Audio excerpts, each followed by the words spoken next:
1620, un autre bateau accoste à Jamestown. Cette fois, il y a même des femmes à bord. Les nouveaux arrivants comptent s'installer définitivement.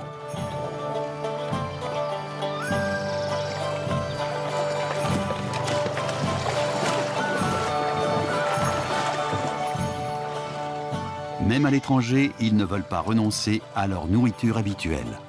Ainsi, leur navire ressemble à une arche de Noé.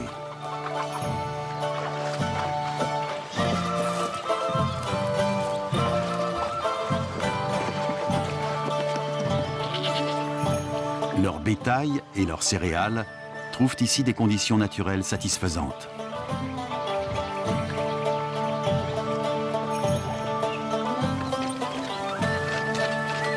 La charrue des colons est largement supérieure au plantoir des Indiens.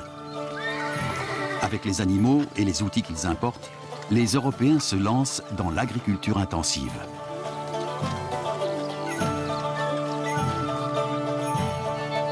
C'est le début d'une révolution écologique.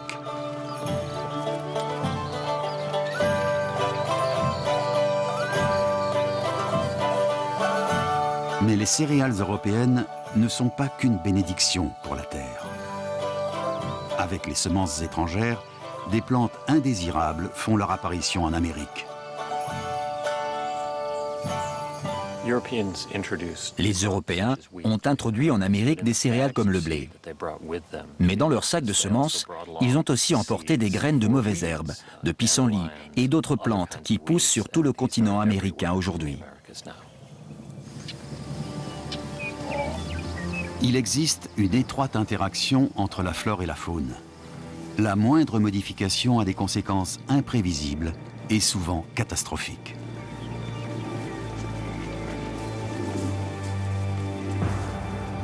Là où le bison broutait autrefois, paissent des bœufs. À la grande joie des colons, le bétail se plaît même mieux ici que dans leur ancienne patrie.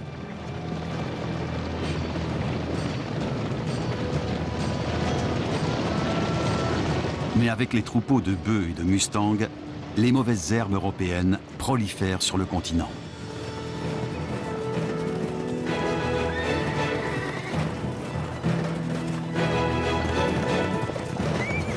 Non seulement le vent charrie les semences dans toutes les directions, mais elles se répandent aussi avec les excréments des animaux.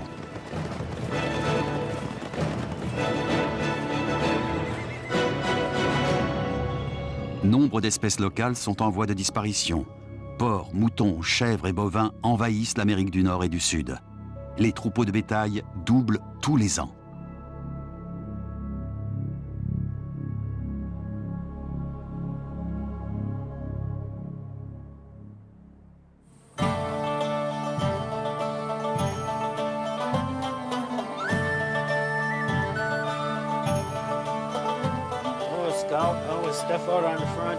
Grâce à leur cheptel, les colons américains sont les hommes les mieux nourris de la planète.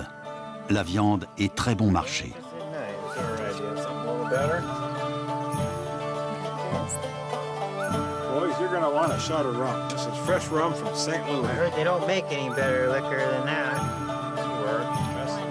Les peaux et les fourrures sont très prisées et se vendent par ailleurs très bien en Europe.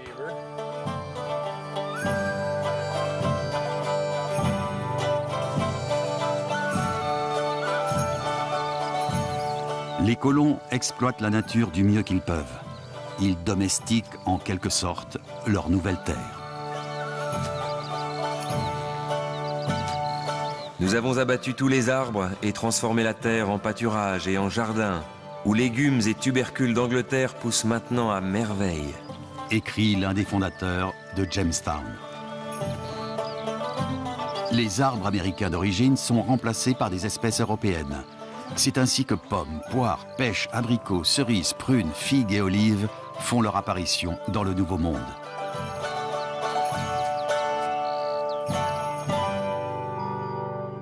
Au début, les colons ne se doutent pas de la chance qu'ils vont avoir.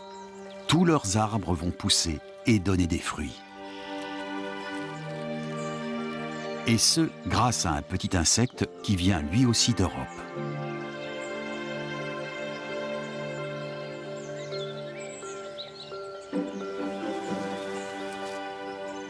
L'abeille américaine ne féconde que certaines espèces de fleurs.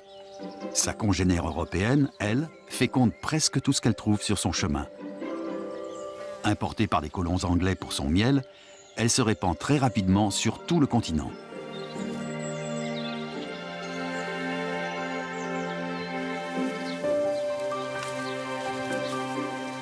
Les vergers deviennent des plantations destinées à la consommation personnelle, mais aussi au commerce.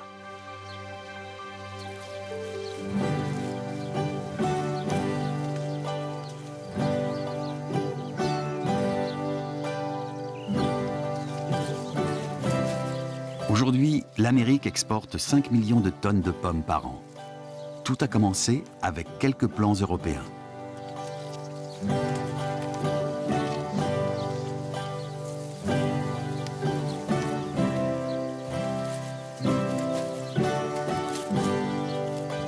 C'est le premier aspect de l'échange entre les deux continents. Le transfert de fruits et légumes européens vers le Nouveau Monde. Mais le transfert a lieu aussi dans l'autre sens.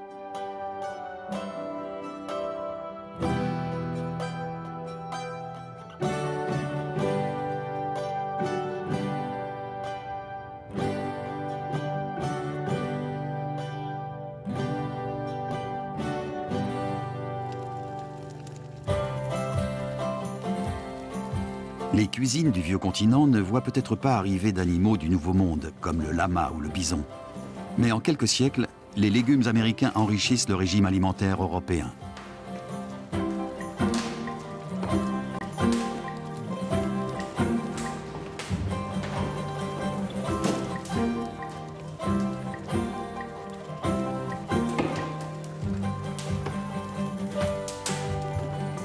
Nombre de variétés de légumes qui font partie aujourd'hui de la vie quotidienne sont d'abord cultivées comme plantes d'agrément pour la noblesse et les bourgeois fortunés. Ce n'est qu'au siècle des Lumières qu'on reconnaîtra leur valeur nutritive. Cette racine est fade et farineuse. Elle ne saurait être comptée parmi les aliments agréables. Mais elle fournit un aliment abondant et assez salutaire aux hommes qui ne demandent qu'à se sustenter. On reproche avec raison à la pomme de terre d'être venteuse. Mais qu'est-ce que des vents pour les organes vigoureux des paysans et des manœuvres? Écrit Diderot dans son encyclopédie. Il ne pouvait pas encore se douter du succès qu'aurait la pomme de terre en Europe. Il voyait seulement qu'elle permettait de rassasier de nombreuses bouches.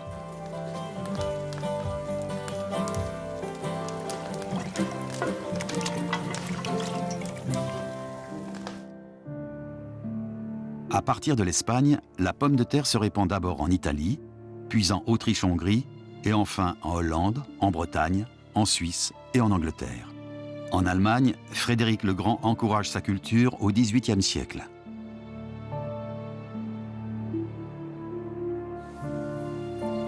Mais c'est surtout pour les Irlandais que la pomme de terre est une bénédiction des dieux. Il y a pénurie de nourriture sur l'île verte.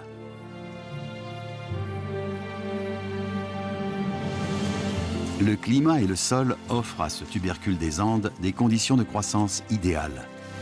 Il apporte plus de calories que les céréales et il est d'un meilleur rapport. En Irlande, puis dans les autres pays européens, la population explose dès lors que la pomme de terre devient l'aliment de base.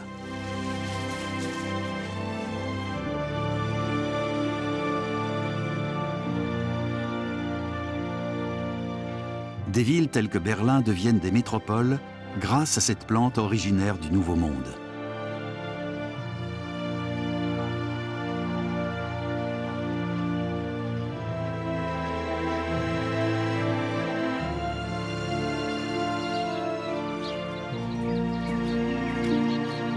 Le seul animal domestique d'Amérique qui soit entré dans nos cuisines est le dindon des Aztèques.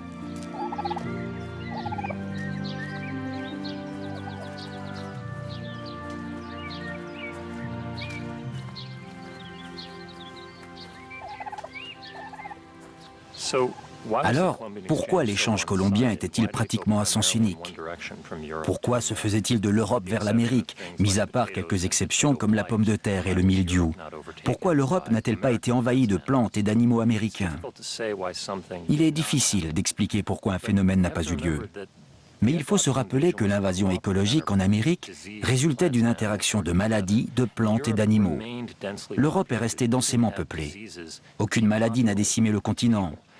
Et il n'y avait pas non plus de niche écologique que le bétail qui mangeait l'herbe et piétinait le sol aurait pu s'accaparer. Voilà pourquoi l'échange colombien a été en grande partie unilatéral.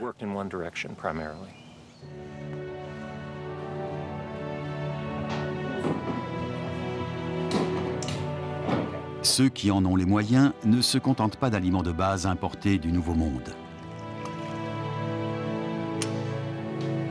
Ils veulent avant tout profiter de la vie, fumer du tabac pour se détendre ou adoucir leur boisson avec du sucre.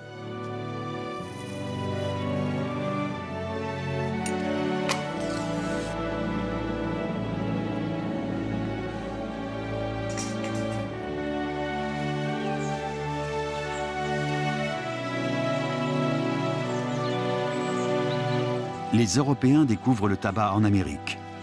Ils prennent vite goût à la drogue des autochtones. Bientôt, ils en cultivent dans d'immenses plantations et en exportent en quantité toujours croissante vers l'Europe.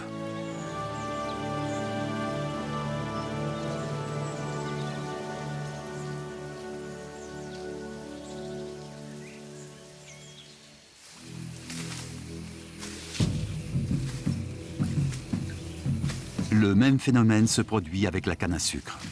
Les monocultures ne tardent pas à s'inscrire durablement dans les paysages du nouveau continent. Ces plantations requièrent un travail intensif.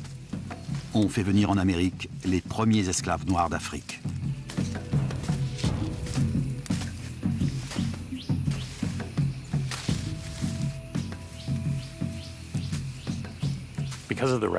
Du fait des maladies et du dépeuplement rapide de l'Amérique, les Européens manquaient de main-d'œuvre pour exploiter les ressources du Nouveau Monde. Les Portugais, puis les Hollandais et enfin les Anglais ont donc fait venir des esclaves d'Afrique occidentale pour cultiver de la canne à sucre dans les Caraïbes et au Brésil, du tabac en Virginie, du riz en Caroline du Sud et au XIXe siècle, du coton dans les États du Sud de l'Amérique. Il n'est pas exagéré de dire que le produit du travail des esclaves a été essentiel pour les exportations américaines.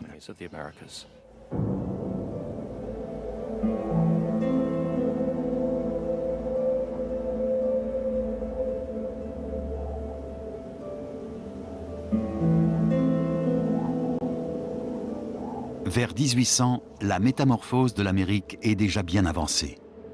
Comme il n'y a plus de terre à coloniser à l'est, on se tourne vers l'ouest.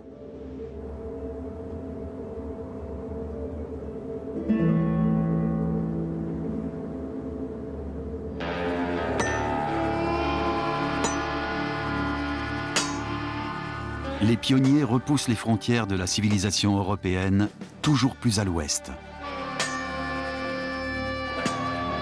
Au prix de grandes privations, ces hommes vont accomplir ce qui a été entrepris à l'Est quelques siècles plus tôt.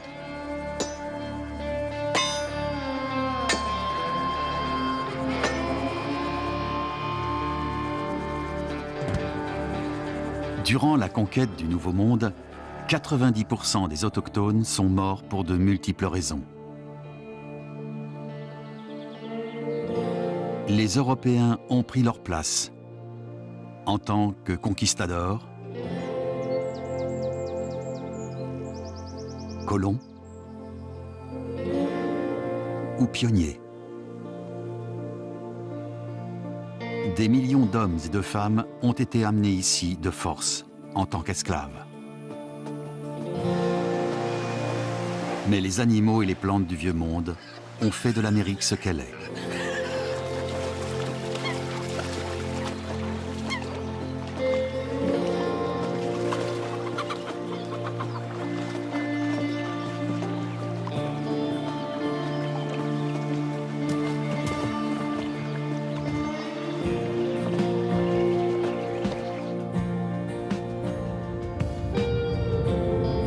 Aujourd'hui, dans nos villes de béton, d'acier et de verre, nous sommes tellement coupés de la nature qu'il nous est difficile de prendre